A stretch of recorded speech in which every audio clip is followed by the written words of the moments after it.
What's good, YouTube? It's your boy, Blueblood Sports TV, back at y'all with another one. So, former 6th Division World Champion, former Olympic gold medalist, turned promoter and CEO of Golden Boy Promotions, Hall of Fame boxer, Oscar the Golden Boy De La Hoya. He has an interesting response to his former fighter that was under his stable and was signed to his company, in 4-division world champion, Mexican superstar boxer, who is now currently the unified super middleweight WBC, WBA, WBO, Ring Magazine, super middleweight world champion, Mexican superstar boxer Saul Canelo Alvarez. Obviously, Canelo Alvarez, he was signed to Oscar De La Hoya and Golden Boy Promotions not too long ago, in the not too distant past.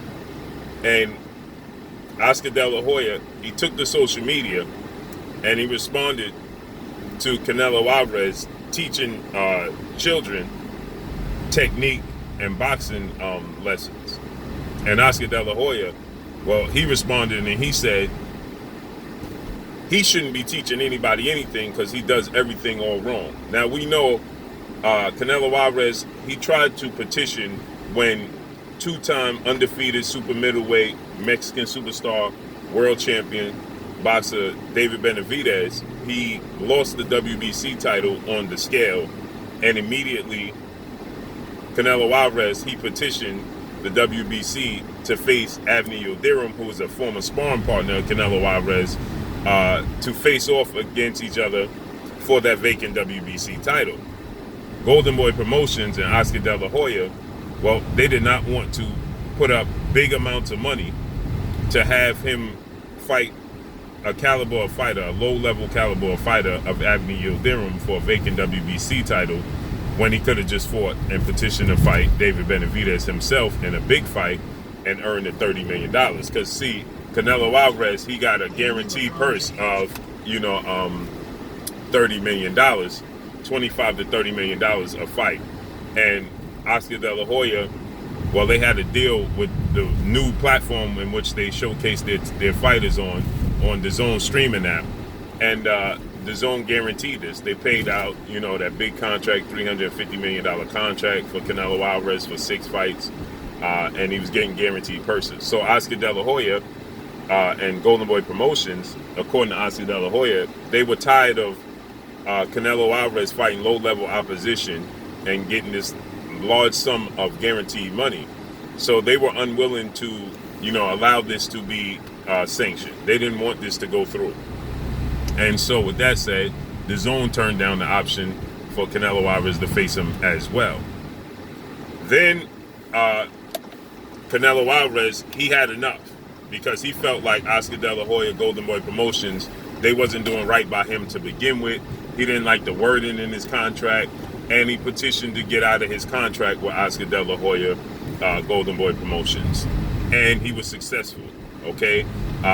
There was some wording in there that allowed him to get out of his contract, and ultimately, that's exactly what he did. He got out of his contract, okay? And so, Canelo Alvarez and Oscar De La Hoya have a strained relationship. So when Oscar De La Hoya took to social media and said that, please, this guy can't teach anything, he does everything wrong, and he avoids the big fights, and he name dropped. He said that he avoided undefeated 2-division world champion, who is currently the WBC reigning middleweight world champion, Jamal Lions Only Charlo. And when you look at it from that standpoint, obviously we know he was in position to fight Jamal Charlo. Jamal Charlo was his WBC middleweight mandatory challenger. He petitioned the WBC sanction body, Mauricio Suleiman, president, who Mauricio Suleiman, he stated that when Canelo Alvarez approached him with the idea of fighting Avni Yildirim for the vacant WBC title. Now keep in mind, Avni Yildirim hadn't fought in 2 years and he was coming off a loss. He hadn't had a win since 2018, and this is the guy who Canelo Alvarez was attempting to fight for the vacant WBC title.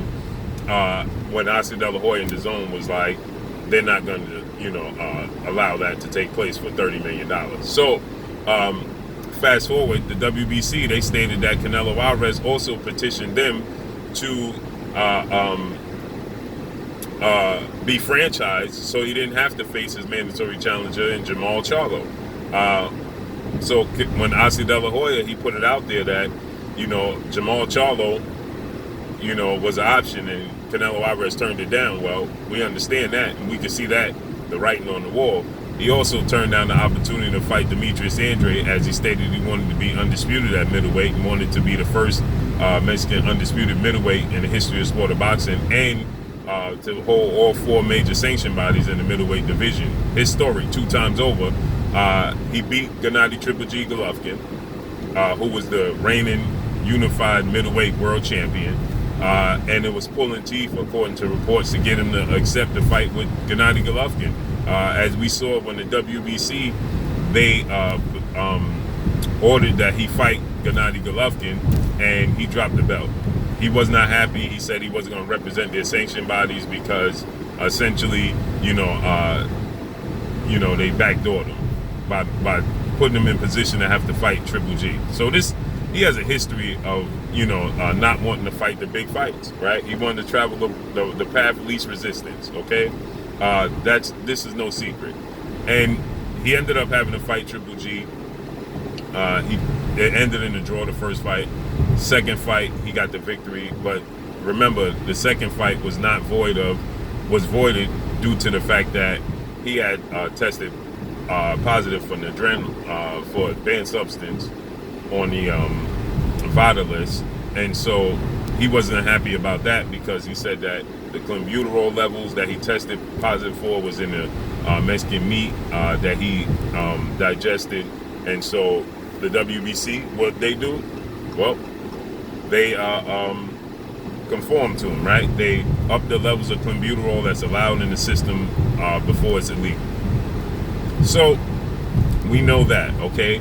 Then he could have fought Demetrius Andrade. He got the victory against Triple G in the second fight. He got the victory. He could have fought Demetrius Andrade for undisputed. He opted to go in a different direction.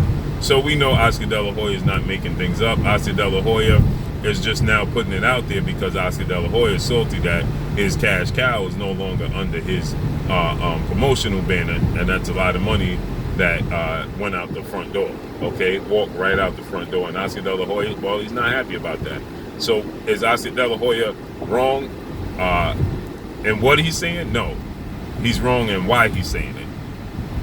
I'll say that again. Is Oscar De La Hoya wrong in what he's saying? No, he's wrong for why he's saying it. He's saying it now because he's upset with Canelo Alvarez. He's upset that Canelo Alvarez took his talent elsewhere, and he's now with Matchroom CEO and promoter Eddie Hearn, and he's making big money, and he's showcasing his talent right back on the zone. So he's not happy about that, to say the least. So with that said, Oscar De La Hoya, he wants, Canelo Alvarez back under his stable. He said it. He wished that they could have worked it out. But now he's to the point where, I don't believe that there's any comeback. Okay, the point of no return.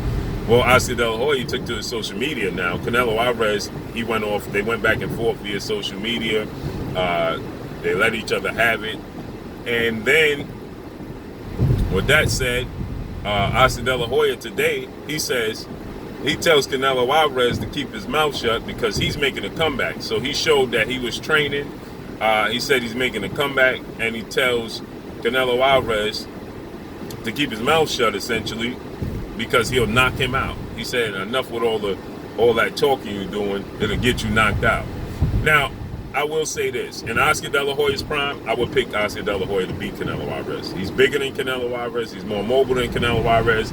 He has hand speed with power. Oscar De La Hoya, for a lot of the out-of-the-ring antics, and things that took place with Oscar De La Hoya, his skill set in the ring gets overlooked. Okay? Drastically overlooked, in my opinion. A lot of power.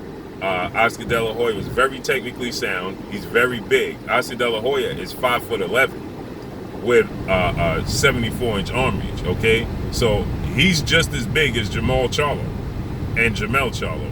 I think that gets overlooked Oscar De La Hoya has faster hand speed than Jermell and Jermall Charlo, and he has arguably more power than Jermell and Jermall Charlo, if not about equal amount of power as they do right now.